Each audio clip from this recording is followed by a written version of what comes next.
Belum hilang ketakutan saya, dari sela-sela kedua kaki pucat tersebut, ada sesuatu yang menyeruak bergerak mendekat. Seperti jari tangan. 5 jari tangan tersebut berjalan seperti kaki, tapi menapak di tanah. Bahkan gerakan jarinya menyebabkan beberapa daun kering berpindah tempat.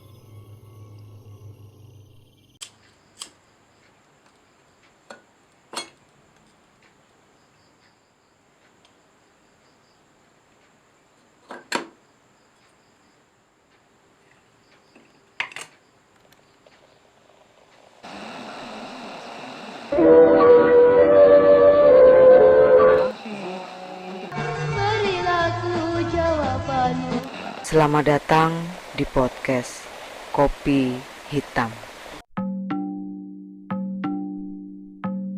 Halo para pendengar podcast Kopi Hitam. Ini kan udah pertengahan bulan ya. Gimana kabar dompet kalian? Yang gajinya langsung habis buat bayar tagihan, jangan sedih. Kalian banyak temennya. Daripada sedih, mending usaha cari tambahan penghasilan dengan cara ngepet. Enggak dong, itu musyrik. Masa ngepet? Piara tuyul dong. Alah, daripada ngomongin yang enggak-enggak, mending dengerin cerita yang iya-iya. Dijamin setelah dengerin ini, kalian bakal dapat ide gimana caranya mencari uang tambahan saat tanggung bulan. Cerita kisah nyata ini tentang perjuangan seorang anak manusia dalam mencari uang. Tapi ekspektasinya jangan tinggi-tinggi ya. Slow. Dibilang inspiratif, enggak juga. Dibilang enggak inspiratif ya. Oke, kita mulai saja ceritanya. Sebuah kisah nyata horor yang berjudul Uang Sawer. Dikirimkan oleh Saiful Mu'arif di Lampung Tengah. Halo podcast Kopi Hitam, panggil saya Ipul. Saya orang Jawa tapi sekarang tinggal di Lampung Tengah. Pekerjaan saya adalah seorang supplier sebuah produk ke toko-toko atau minimarket. Tempat saya bekerja selalu berpindah-pindah mengikuti sistem rolling di perusahaan tempat saya bekerja. Selama berpindah-pindah itu, saya pernah mengalami kejadian horor di sebuah tempat baru, yaitu di sebuah desa di Lampung Timur. Kejadian itu terjadi di awal pandemi, sekitar bulan April 2020. Saat itu, saya mengontrak rumah petak yang tidak jauh dari Jalan Lintas Sumatera. Walaupun dekat dengan Jalan Lintas Sumatera, tapi tempat yang saya tinggali itu masih terbilang sepi. Jarak antar rumah rata-rata 100-200 meteran dan masih banyak lahan kosong. Rumah kontrakan yang saya tinggali itu dulu katanya ramai penghuni. Perumahan itu berupa rumah-rumah petak yang berjajar berhadap-hadapan. Tapi sejak krisis moneter dan beberapa CV akhirnya tutup, satu persatu penghuni rumah petak pulang ke kampung masing-masing. 10 dari rumah petak yang disewakan, cuma 2 yang terisi. Salah satunya adalah rumah yang kami tinggali. Saya menyewa rumah tersebut bersama teman kerja yang datang sesekali. Sebut saja namanya Doni. Di dusun tempat saya tinggal ini mayoritas dari suku Jawa yang masih membawa tradisi dari Pulau Jawa. Salah satu tradisi yang masih dipakai adalah saweran pemakaman. Jadi ketika ada warga yang meninggal, saat prosesi pengusungan keranda mayat dari rumah ke tanah pemakaman, sepanjang jalan ada salah satu orang di baris paling belakang yang bertugas menyebarkan semacam saweran berupa beras, bunga, dan uang. Biasanya dalam nominal kecil. Saya nggak tahu maksud dan tujuan saweran tersebut. Mungkin itu semacam simbol yang artinya si almarhum meninggalkan harta bendanya untuk keluarganya. Itu cuma perkiraan saya saja. Memasuki bulan kedua saya tinggal di situ. Suatu sore sepulang kerja, ada kabar bahwa salah satu warga yang rumahnya tidak jauh dari lingkungan rumah petak meninggal dunia karena memang sudah tua. Si almarhum meninggal di jam 4 sore. 1 jam sebelum saya sampai kos.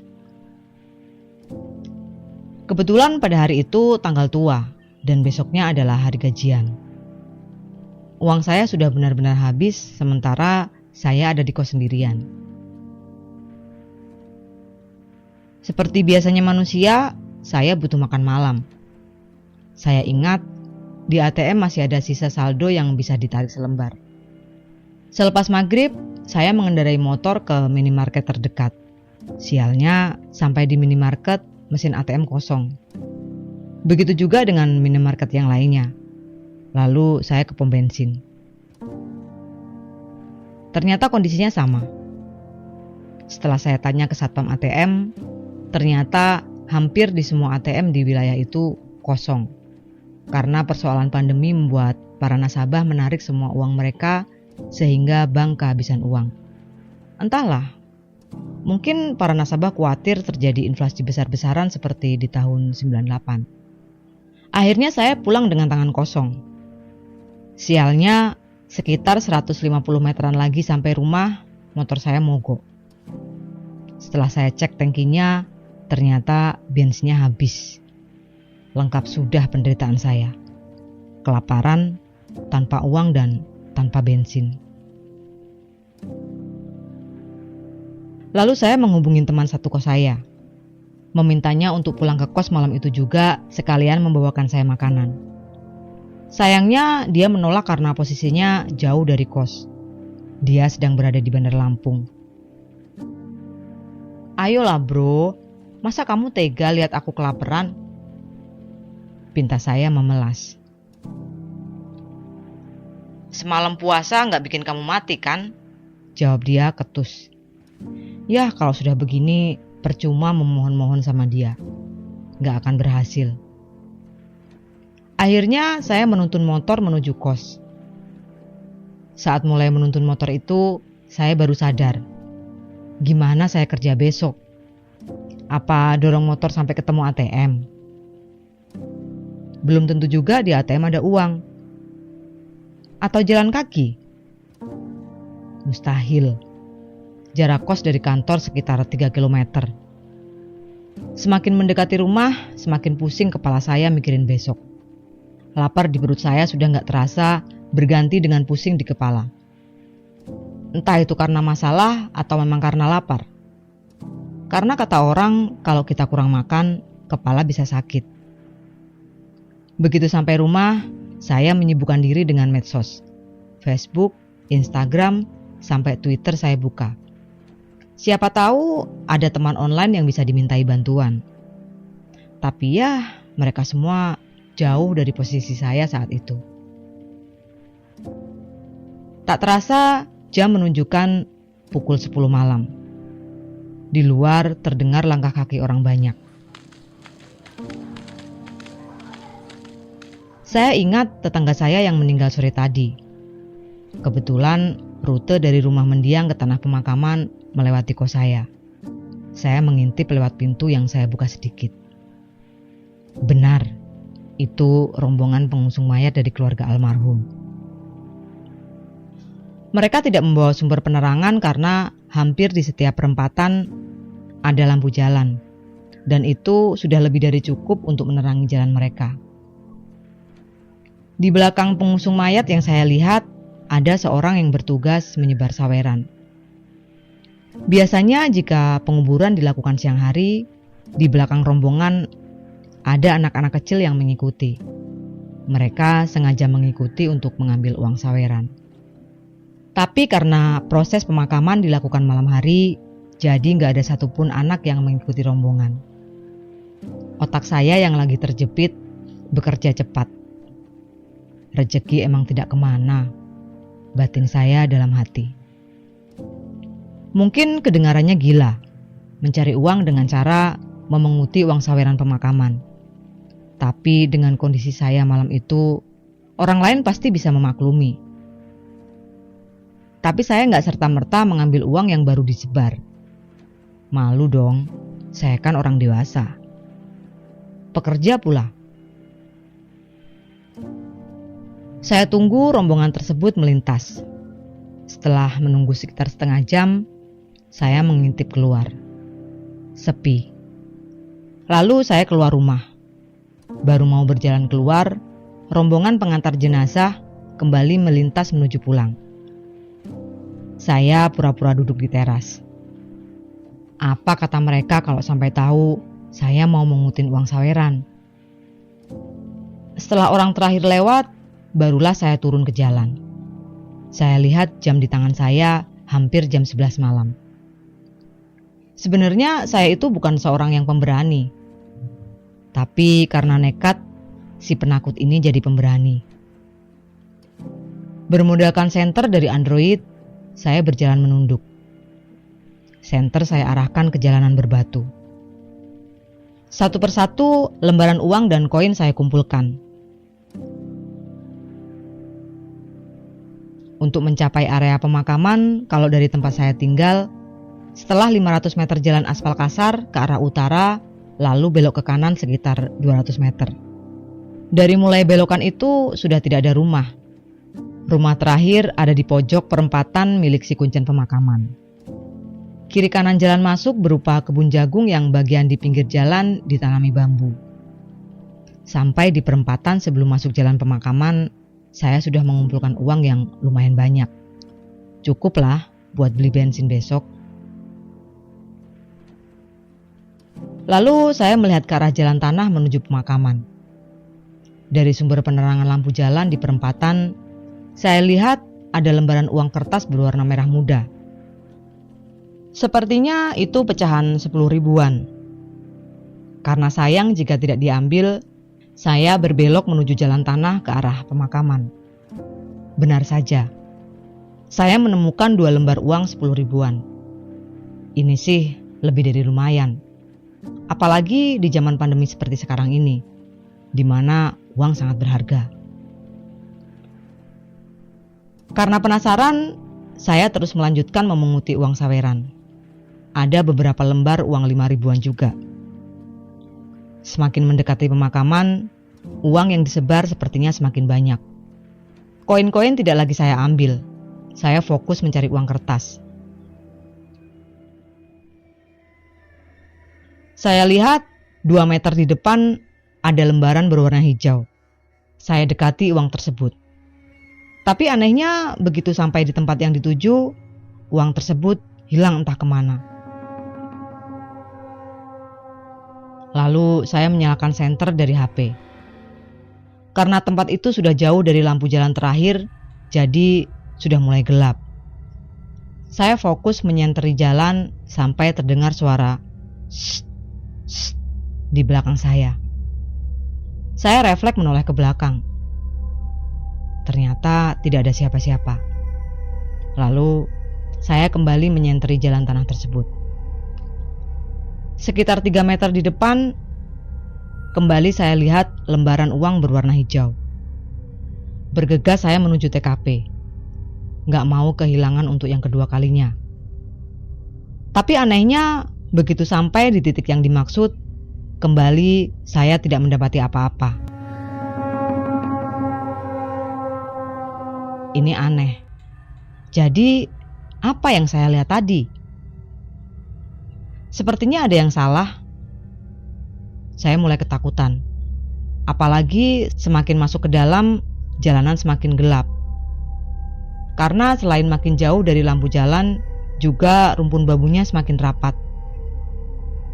Saat lagi fokus berpikir tentang kemana hilangnya uang 20 ribuan itu, saya dikagetkan dengan suara burung hantu di samping kiri saya. Lalu hening. Saya mulai gentar. Lalu terdengar lagi. 2 kali. Pelan saya melihat sekeliling. Lampu jalan di perempatan berada jauh di belakang saya. Di depan adalah area pemakaman. Ada 1 lampu yang dipasang menggunakan tiang besi yang cukup tinggi. Mungkin sekitar 4 meteran. Itulah penerangan terdekat dari tempat saya berdiri. Bodoh. Kenapa saya bisa ada di sini? Di bawah rimbunan bambu yang membentuk kanopi sangat gelap, berada di tengah-tengah antara lampu jalan di perempatan dan lampu di tengah pemakaman. Lalu kembali terdengar bunyi. Kali ini di depan saya. Saya beranikan diri mengarahkan senter HP ke arah depan. Nggak ada apa-apa. Cuma ada lagi-lagi lembaran uang berwarna kehijauan muda. Persetan dengan setan, batin saya. Saya kembali bergegas menuju uang tersebut. Kali ini saya nggak mau berkedip memandangi lembaran uang tersebut. Takut hilang lagi. Begitu sampai di depan uang tersebut, saya membungkukkan badan untuk memungut uang tersebut. Begitu tangan saya hampir meraih uang itu, hanya beberapa senti dari uang tersebut, ada sepasang telapak kaki berdiri di depannya. Kaki itu pucat seperti mayat tanpa alas kaki. Dan seperti menyatu dengan tanah dan dedaunan. Sontak badan saya lemas seperti nggak punya tenaga. Saya nggak berani melihat sosok si pemilik kaki pucat tersebut. Saya tetap menunduk. Belum hilang ketakutan saya, dari sela-sela kedua kaki pucat tersebut, ada sesuatu yang menyeruak bergerak mendekat. Seperti jari tangan. Iya, itu memang jari tangan. 5 jari tangan sebatas pergelangan tangan. 5 jari tangan tersebut berjalan seperti kaki, tapi jari tersebut menapak di tanah. Bahkan gerakan jarinya menyebabkan beberapa daun kering berpindah tempat. Karena gak kuat menahan rasa takut, saya jatuh terduduk. Saya cuma bisa bengong melihat jari-jari tersebut mengambil lembaran uang 20 ribuan saya. Lalu tangan tersebut berjalan dengan jarinya mendekat ke arah saya dan mengacungkan lembaran tersebut ke arah saya. Lalu terdengar suara bapak-bapak yang berkata, "Ini mas uangnya." Suara itu terdengar sangat dalam, seperti menggema dan masuk ke dalam dada saya. Saya merasa badan saya sangat dingin karena suara itu berasal dari sosok di depan saya yang saya tidak berani melihat mukanya. Tapi mendengar suara itu, saya refleks melihat ke arah bagian atas sosok tersebut. Dan kalian tahu apa yang saya lihat? Ternyata sosok itu adalah seorang laki-laki yang memakai celana kompreng hitam di bawah lutut dengan kaos putih tanpa lengan yang sudah lusuh, tapi tanpa kepala dan tanpa pergelangan tangan. Perlahan kepala saya terasa ringan, lalu saya tidak ingat apa-apa lagi.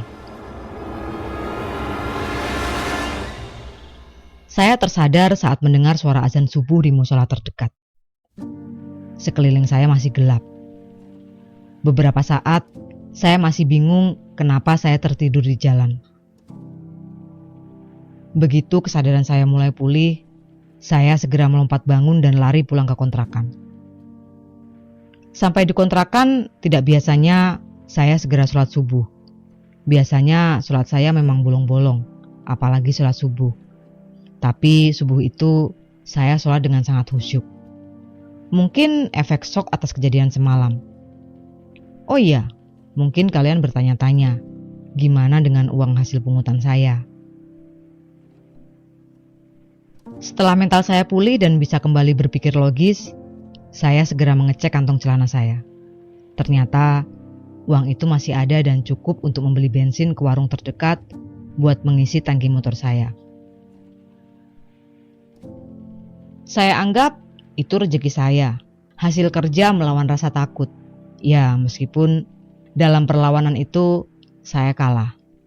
Tapi seandainya saya kembali dihadapkan pada situasi yang sama lagi, saya nggak sudi mengutin uang saweran lagi. Duitnya nggak seberapa, takutnya sampai ke bawah berbulan-bulan kemudian. Satu lagi, Beberapa bulan kemudian, saya sempat ngobrol di warung kopi dengan salah satu bapak-bapak di kampung situ. Saya pura-pura tanya soal rumor hantu tanpa kepala dan pergelangan tangan. Ternyata memang ada, tapi jarang sekali yang mengalami. Kata bapak tersebut, waktu dia kecil, kakak kelasnya pernah melihat sosok tersebut di bulan puasa, waktu berangkat ke musola buat bangunin sahur warga sekitar. Konon katanya, si makhluk itu adalah arwah penasaran dari korban Petrus di zaman Orde Baru. Memang, makam yang saya ceritakan ini adalah makam paling tua di kecamatan tersebut. Untunglah saya tinggal di situ cuma setahun, sesuai peraturan perusahaan. Itulah cerita saya, semoga kita semua dijauhkan dari godaan setan. Amin. Selesai. Wow, serem ya. Bakal kebawa mimpi nih kayaknya. Saya nggak akan banyak komentar lah, biar kalian terbayang-bayang kehororan cerita barusan. Ya udah, sampai di sini dulu ceritanya. Jangan lupa subscribe, like, komen dan share. Dan nantikan cerita saya yang lain di episode selanjutnya.